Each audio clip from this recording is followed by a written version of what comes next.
Estamos en Tiempo de Dios, en su canal Vida TV. Como siempre, cada semana este canal llega a su vida para bendecirle, para ministrarle, para edificarle, para levantarle el ánimo, hermano y hermana, amigo que nos escucha.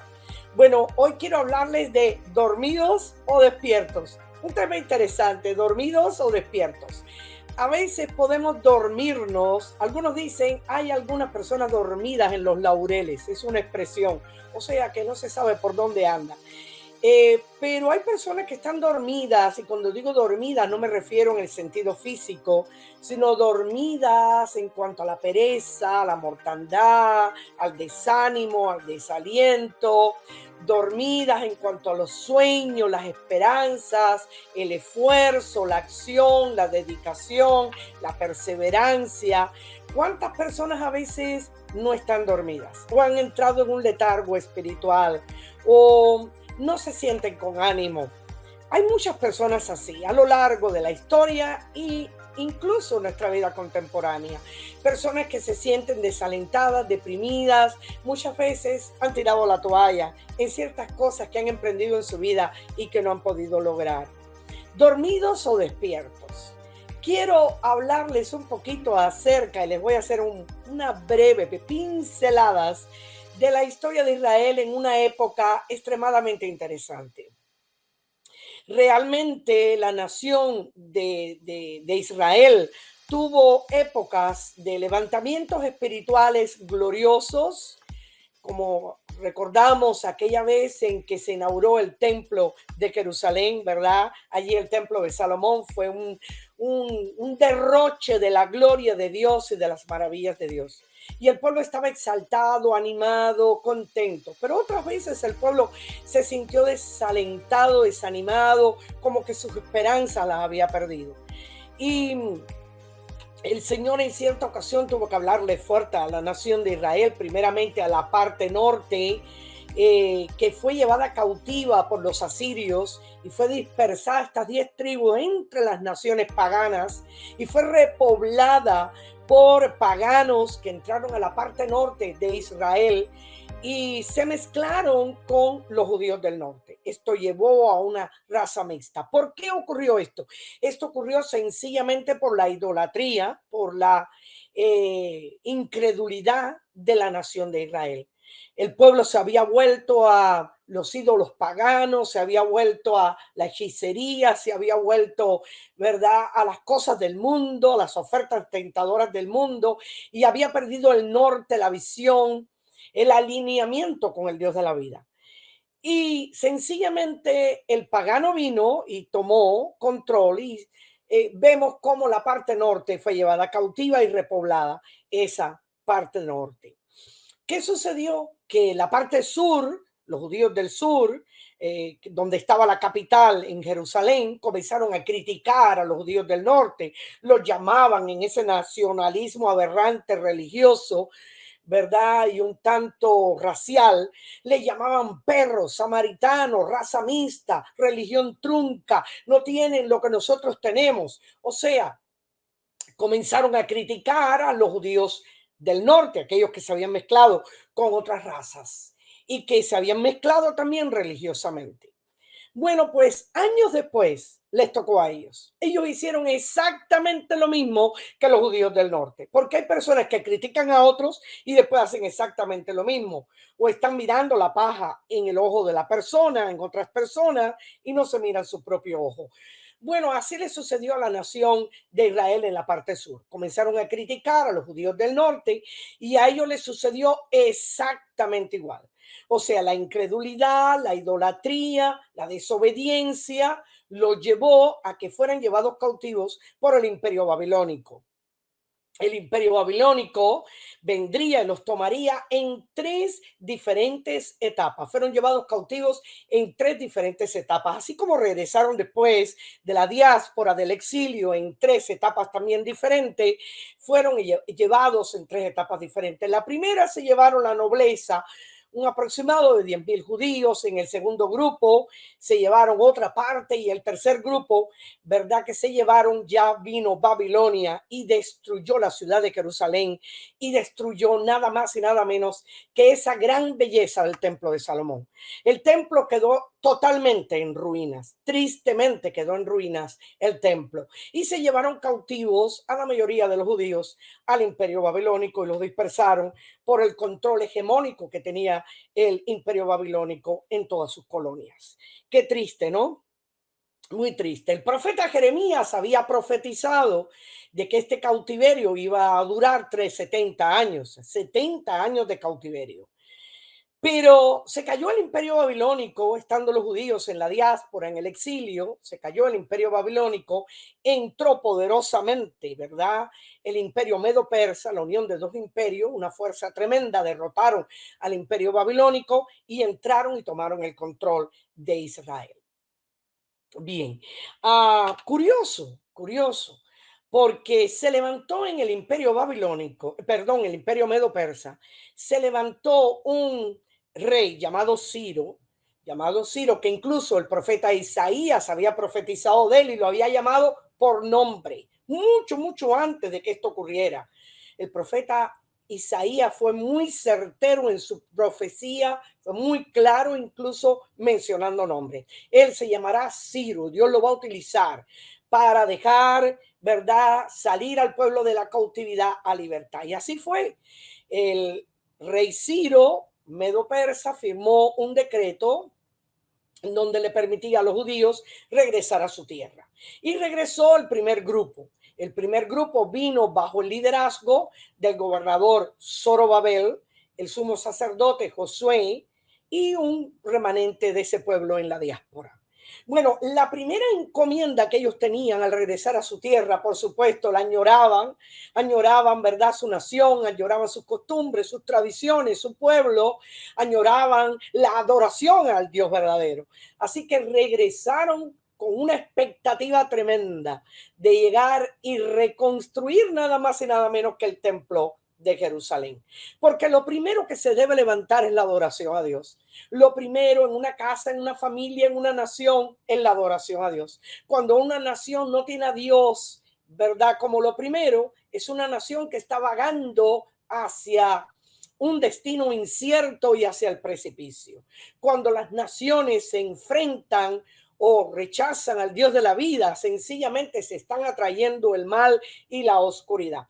Así que qué hermoso es saber que ellos regresaron con este espíritu de venir a reconstruir las murallas, ¿verdad? No las murallas, sino el templo. Luego más adelante vemos a Nehemías y a Esdras en el proceso de las murallas del templo. Pero lo primero era el templo. Lo primero era el templo, luego las murallas de Jerusalén, pero primero el templo. Así que llegaron con este ánimo,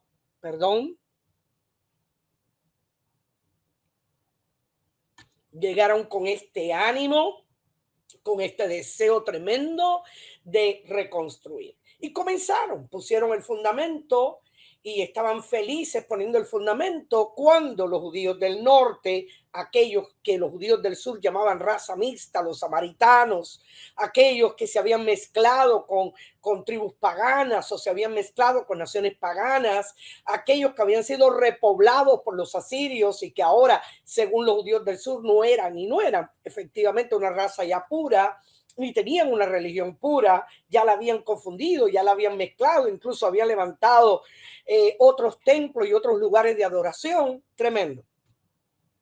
Así que comenzaron a criticarlos, comenzaron a desalentarlos, comenzaron a hacer los criticones. Bueno, ¿cómo ustedes van a reconstruir ese templo? ¿Cómo ustedes van a levantar un templo? Ese templo jamás se parecerá a la gloria que tuvo el templo de Salomón. Ustedes no tienen recursos, efectivamente, ellos no tenían recursos y habían regresado de un cautiverio de 70 años, por supuesto que no tenían los recursos necesarios, la finanza, vamos a poner en terminología moderna, necesaria. Ellos no tenían como para reconstruir un templo a la magnitud del templo de Salomón. No la tenían, pero lo hacían con todo, de nuevo, con todo amor, con toda pasión, con toda dedicación, con toda perseverancia. Pero estos judíos comenzaron a criticarlos y se levantó verdaderamente una coalición, una muralla de enfrentamiento que hizo que aquellos, Zorobabel, líder, gobernador de Judá, Josué, sumo sacerdote y el pueblo en general, se desalentaran, se desanimaran, comenzaron a decir, bueno, imagínense la gloria que tuvo el templo anterior, ¿qué estamos reconstruyendo nosotros? ¿Qué estamos levantando? Esto es una cosa pequeña en comparación a aquello tan grande.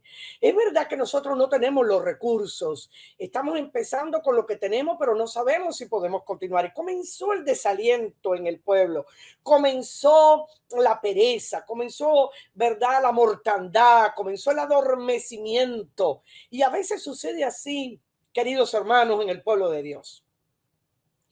A veces el Señor tiene tantas cosas para nosotros, pero como la vemos pequeña, quizás no tengamos los recursos, quizás no nos vemos con los dones maravillosos que otros puedan tener, quizás menoscabamos los dones cuando los dones, cualquiera que este sea, es importante delante de Dios.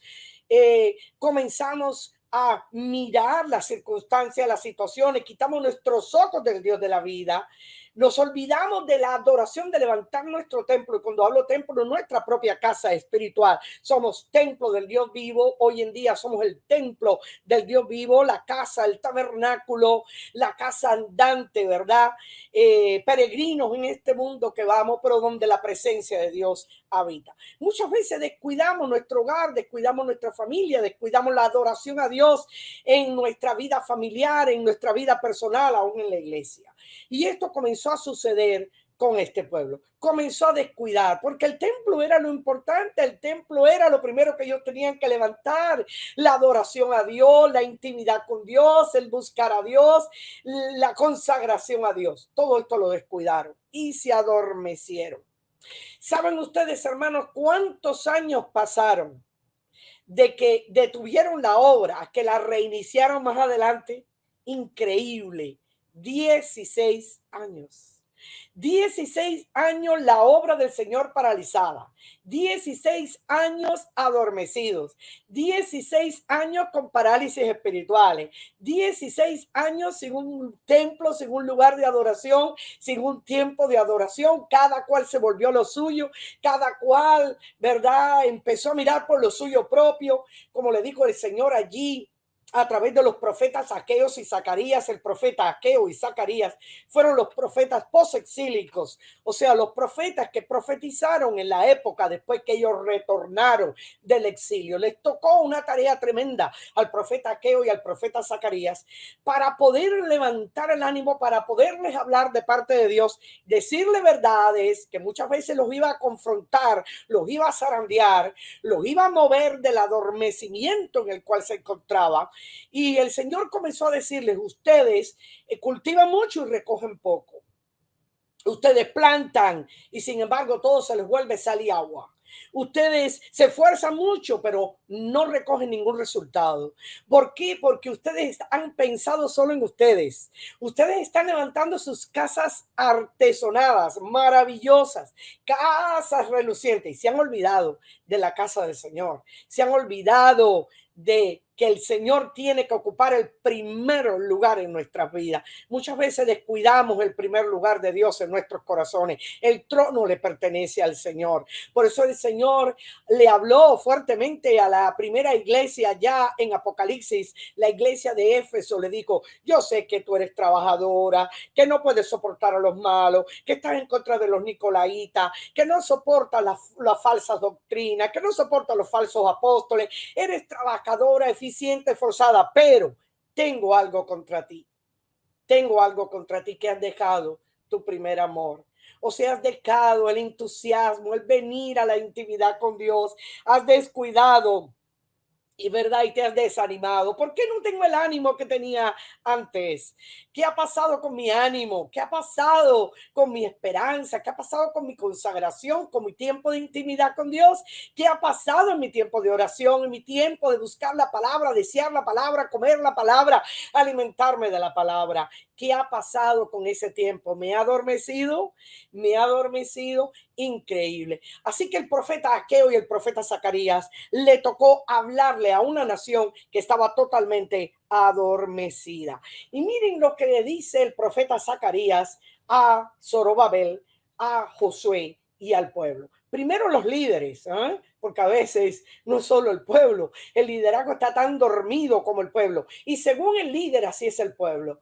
Conforme el líder se comporta, el pueblo se comportará. Conforme el líder lidera, conforme el líder levanta bandera y es luz en medio del pueblo, así el pueblo le seguirá. Si hay un líder que ora, el pueblo ora. Si hay un líder que anima, el pueblo está animado. Si hay un líder que guía correctamente a la verdad, el pueblo andará a la verdad. Si hay un líder que intima con Dios y tiene intimidad y comunión con el Señor, así será el pueblo. El pueblo nunca será mayor que el líder. El pueblo siempre verá en el líder su ejemplo, ¿verdad? Por eso Jesucristo es nuestro ejemplo. Jesucristo es el maestro de maestros, ¿verdad? El hermano mayor, el postrer Adán, el que nos muestra el camino al Padre. Por eso es importante, queridos hermanos, que seamos líderes o seamos personas que estamos ayudando en el liderazgo o ayudando en cualquier área de la iglesia. Despertemos el ánimo y seamos lumbreras en medio de la noche, candiles en medio de la oscuridad. Mira lo que decía Zacarías 4 del 1 al 10. Volvió el ángel que hablaba conmigo y me despertó como un hombre que es despertado de su sueño. Este es Zacarías que tiene un sueño y el Señor lo despierta y me dijo, ¿qué ves? ¿Qué ves, Zacarías? Y respondí, he mirado y aquí un candelabro todo de oro, con un depósito encima y sus 7 lámparas encima del candelabro y 7 tubos para las lámparas que están encima de él. Y junto a él 2 olivos, el uno a la derecha del depósito y el otro a su izquierda. Proseguí y hablé diciendo a aquel ángel que hablaba conmigo, ¿qué es esto, Señor mío? Y el ángel que hablaba conmigo respondió y me dijo, ¿no sabes qué es esto? Y dije, no, Señor mío. Entonces me respondió y me habló diciendo, esta es palabra de Jehová a Zorobabel que dice, no con ejército ni con fuerza, sino con mi espíritu, ha dicho Jehová de los ejércitos. O sea, el Señor le habla al profeta Zacarías para que vaya donde está el pueblo de Dios, empezando por el liderazgo, Zorobabel, Josué, y le diga, miren, la obra que ustedes van a levantar no es la fuerza de ustedes, no es con los talentos de ustedes, no es con la inteligencia de ustedes, no es porque tengan más o menos recursos que ustedes van a llevar adelante lo que Dios quiere hacer a través de ustedes. No, no, para nada es con el poder de Dios, porque no es con fuerza, no es con ejército, sino con mi espíritu. Y el profeta Zacarías hace una relación, o sea, Dios le da este sueño donde el profeta Zacarías está mirando la menora, el candelabro de las 7 brasas, interesante, y el profeta está preguntándose qué relación tiene este candelabro con que el Señor le está diciendo a Zorobabel que no es con fuerza ni con ejército. Por supuesto, hermano, porque ¿qué se le hace el candelabro en el lugar del tabernáculo? ¿Qué se le hacía, verdad? ¿Qué se hace al candelabro? Sencillamente en la mañana el sacerdote entraba, le echaba aceite, ¿verdad? Y en la tarde prendía el candelabro. 7 brasas, el número 7 es un número muy significativo, es el número de algo completo, es la plenitud de Dios, las 7 iglesias del Apocalipsis, los 7 ojos de Dios, los 7 espíritus de Dios en Isaías, o sea, la manera en que Dios se manifiesta, ¿verdad? Con poder, con gracia, con inteligencia, con conocimiento, con temor de Dios. Allí encontramos los 7 días de la semana. La menora es significativa, representa a Cristo mismo, porque Él es la luz del mundo. Y también nos representa a nosotros, porque el Señor nos llama a ser luz en un mundo en oscuridad. Interesante, la menora era el único objeto en el tabernáculo que daba luz, el único. Cada una de las partes del tabernáculo representa a Cristo, cada objeto, y al mismo tiempo el tabernáculo es un muestrario de nuestra vida cristiana. Pero interesante, la menora o el candelabro de las 7 brasas, se le ponía aceite, porque si no tiene aceite no tiene luz, y si no tiene luz, escuchen bien, no podemos ver, no tenemos entendimiento, no entendemos el conocimiento de la palabra de Dios, no podemos entender ni tener revelación. Por eso el apóstol Pablo muy interesantemente, dice en Efesios que él oraba por los efesios y le decía, Señor, alumbra los ojos del entendimiento de los efesios. Alumbra los ojos del entendimiento de los efesios. O sea, esos ojos internos para poder entender la revelación divina, para que ellos puedan entender las riquezas que hay en ti, para que ellos puedan entender la supermanente grandeza de tu poder para con nosotros, para que ellos sepan la herencia la cual tenemos en ti. O sea, precisamente el ponerle a nuestra propia vida aceite, ¿verdad? Eso hace que tengamos luz. Curioso. La menora se ponía frente por frente a la mesa de los panes de la proposición. Curioso, los panes de la proposición, ¿verdad? 12 panes conforme a las 12 tribus de Israel. Curioso, esto nos está hablando del pan de vida, de la palabra de Dios, de aquello que alimenta al hombre.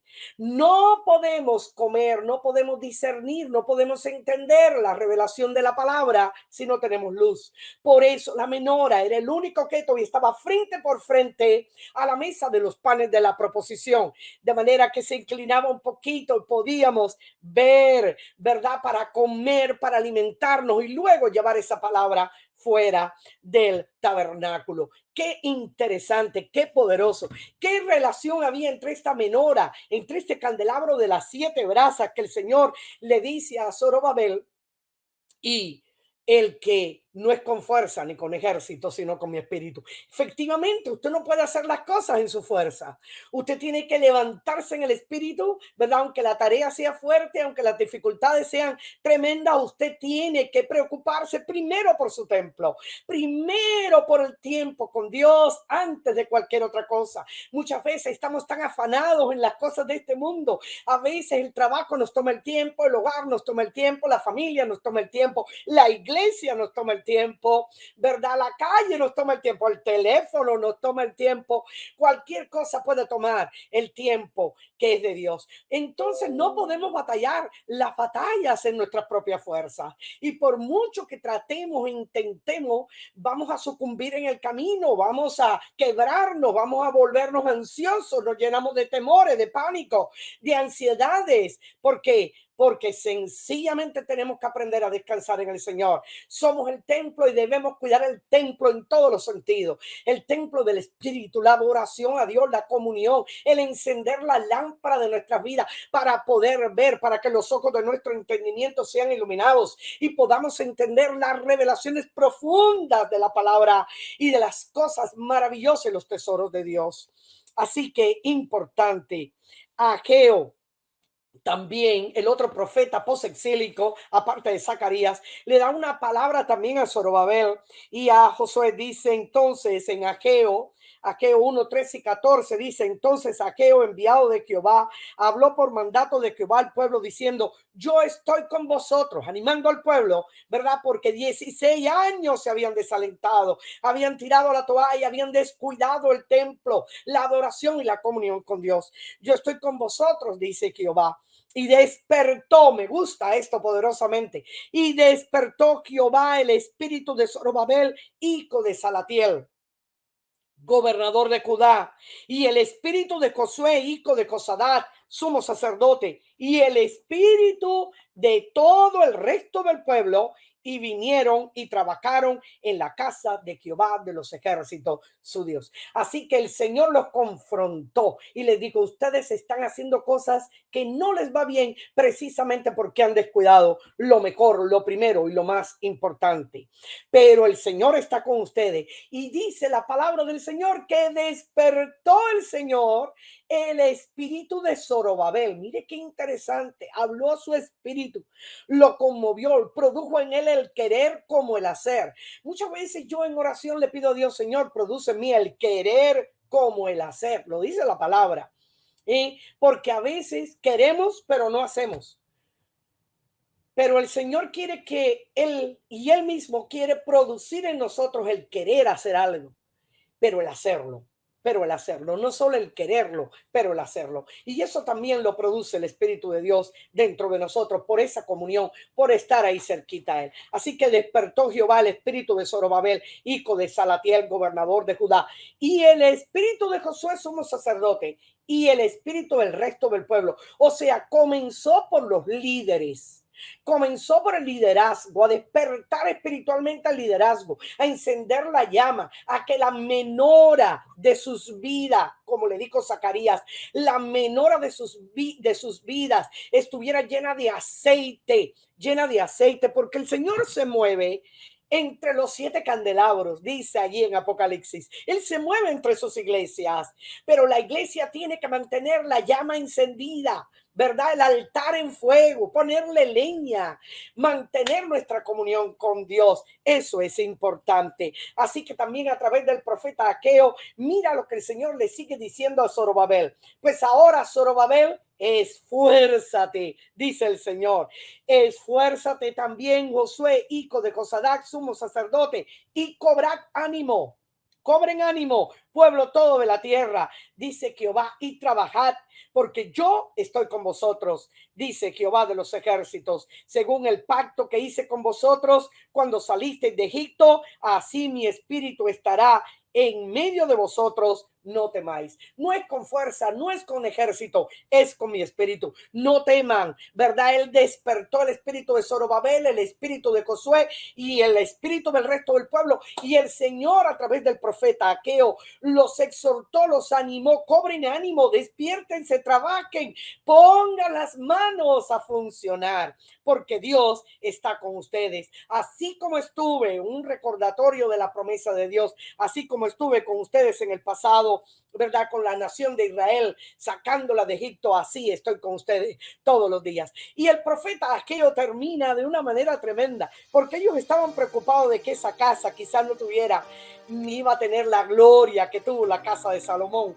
No importa lo pequeño o lo grande, ¿verdad? Que Dios ponga en tus manos.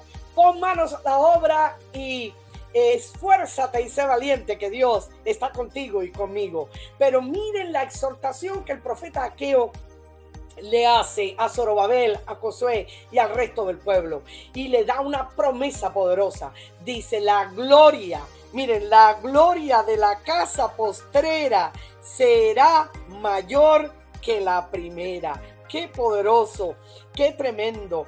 Tú te estás preocupando, ¿verdad? De quizás cómo yo voy a construir esta casa. Tranquilo, porque estás haciendo una comparación. No hagas comparaciones.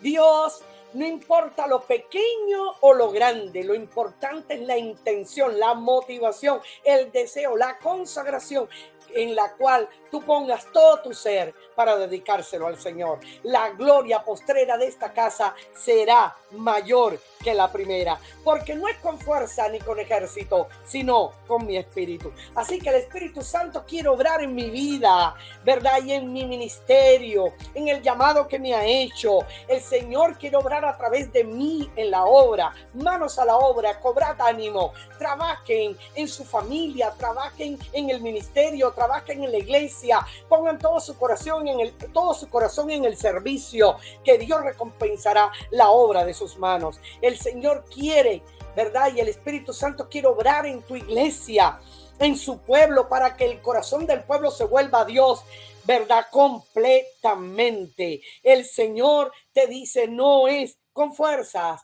ni con ejército, sino con mi espíritu. Dormidos o despiertos, el Señor quiere despertar nuestro espíritu para que pongamos la mano en la obra, para que tengamos intimidad con Él, para que le busquemos, porque Él es y debe ser lo primero. Tu templo, el lugar de adoración, el lugar de encuentro con Dios, el lugar donde Dios, ¿verdad?, te abrazará y te mostrará su gloria. Que Dios les bendiga. Nos vemos en el próximo programa Tiempo de Dios a través de su canal Vida TV. Les esperamos. Bendiciones.